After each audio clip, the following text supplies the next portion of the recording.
It is 5 days from Election Day. I've just returned from some of the big battleground states, and here's what seems to be going on the right that the Beltway media has not figured out is going on the right. Anybody want to tell me why you guys support Joe Miller, what it is you like about him? Pro-life! Sure. Pro-life? In case that was hard to understand, in response to my open question about why they were supporting Joe Miller, one of his supporters responded by yelling with a lot of enthusiasm, "Pro-life! Joe Miller is pro-life," volunteering to me that abortion is her motivation for supporting Joe Miller. That same group of supporters also volunteered to me that they support Mr. Miller because of a perceived threat to their gun rights, although they could not identify what exactly that threat was. Good luck, you guys. Thanks, Lisa confirmed Eric Holder, and we disagree with that. She what? Kind of voted to confirm Eric Holder. And why are you against that? Because he's the most anti-gun attorney general this country has ever had. Oh, what's he done against guns?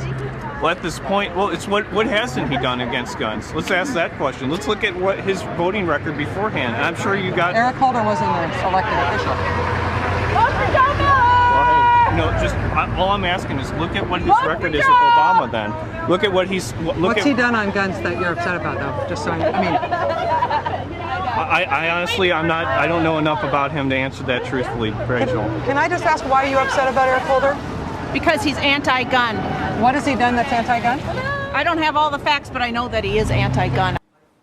This is not what the national narrative about what's going on in these elections says is going on in these elections. But everywhere you look, if you care to look, you'll find that it's 90s-style social wedge issues that are driving all these hard-right conservative campaigns this year. If you ask the candidates themselves, their enthusiasm on those issues is obvious as well. How do you feel about abortion? Are you for abortion, against abortion? If you're for it, in what instances would you allow for abortion? I am pro-life, and I'll answer the next question. I don't believe in the exceptions of rape or incest. Colorado's Republican Senate candidate Ken Buck, not even waiting for the follow-up question, seizing the opportunity and volunteering how hardline his position is on criminalizing abortion. Also, in my bizarre fast-motion steeplechase interview with Joe Miller in Anchorage, I asked him an open question about how important social issues are to his campaign. I did not ask him specifically about his views on abortion, but he went right to it and volunteered.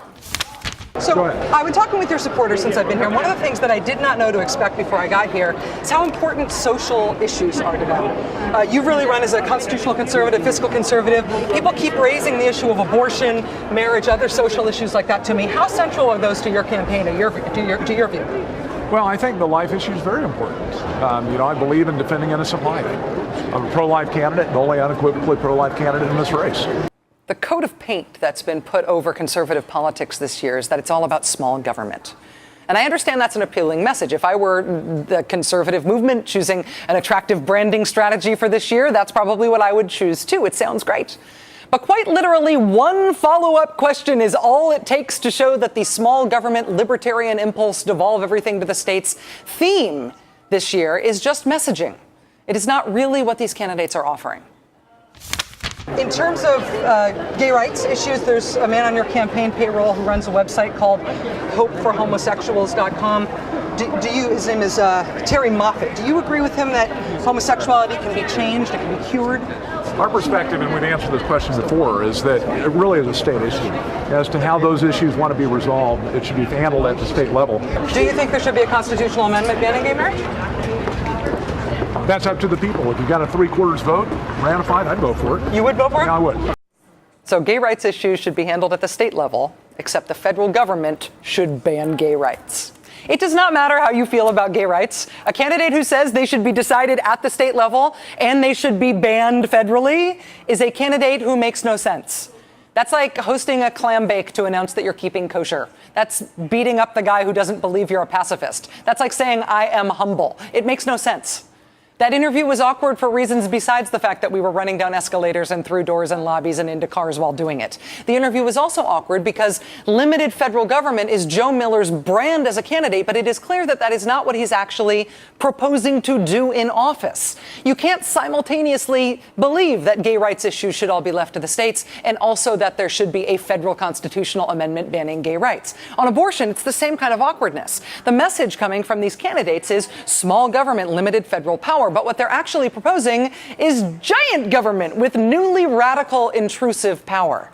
Joe Miller, Ken Buck, Christine O'Donnell, Sharon Angle, Rand Paul, branded as the most small government of all of the supposedly small government candidates, all proposing a government big enough to monitor every pregnancy in the country, to intervene even after a rape, to force the rape victim to carry to term the pregnancy resulting from the rape or from incest.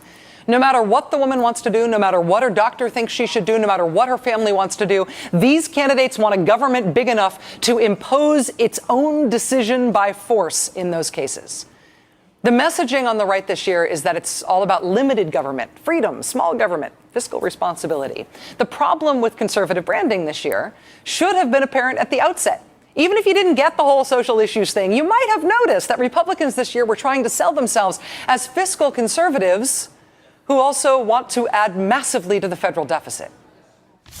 You want to extend all the Bush tax cuts, which would add $4 trillion to the deficit. You say balance the budget by cutting spending. Question, as a bottom line businesswoman, where are you going to find $4 trillion to cut? I think we ought to ban earmarks. I think we ought to give citizens the opportunity to designate up to 10% of their federal income tax toward debt reduction. You could cut all of that out. It wouldn't be anywhere close to $4 trillion. Where are you going to get that kind of money if you extend all of the Bush-era tax cuts? And that doesn't even that only adds to the deficit. That doesn't even deal with the deficit we already have.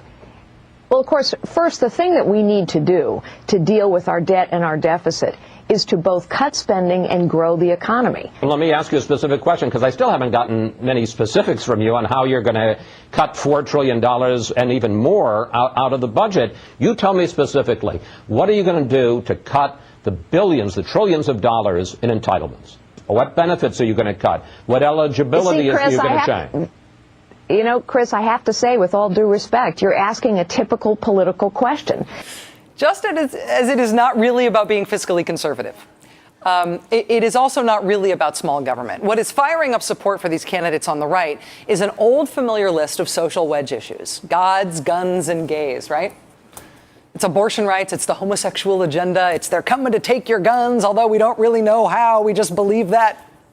When Democratic candidates zero in on that, when they get it, when they stop buying the bullpucky branding that bears no resemblance to what these candidates actually stand for, they have been able to nail their Republican opponents for these social issues, their culture war radicalism. Case in point, Democrat Michael Bennet, given the opportunity to ask his own questions of Republican Ken Buck in their last debate, asked Ken Buck this. Since Ken has supported criminalizing abortion in cases of rape and incest, my question is, who's going to go to jail, Ken? When Democrats stop buying the whitewash, when they get that their opponents this year are old school culture war, wedge issue, God's Guns and Gays, Pat Robertson, Jerry Falwell, Jesse Helms types, they're finding that Republicans are pretty vulnerable on those issues because the country's just not like that anymore, if it ever was.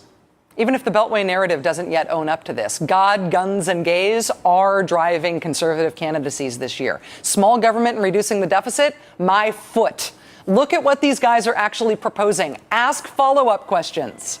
God, guns, and gays are old familiar issues for motivating the old familiar conservative base, but they also work to motivate the liberal base too, if Democrats are smart enough to let their base know that despite the whitewash, that is what these elections are really all about.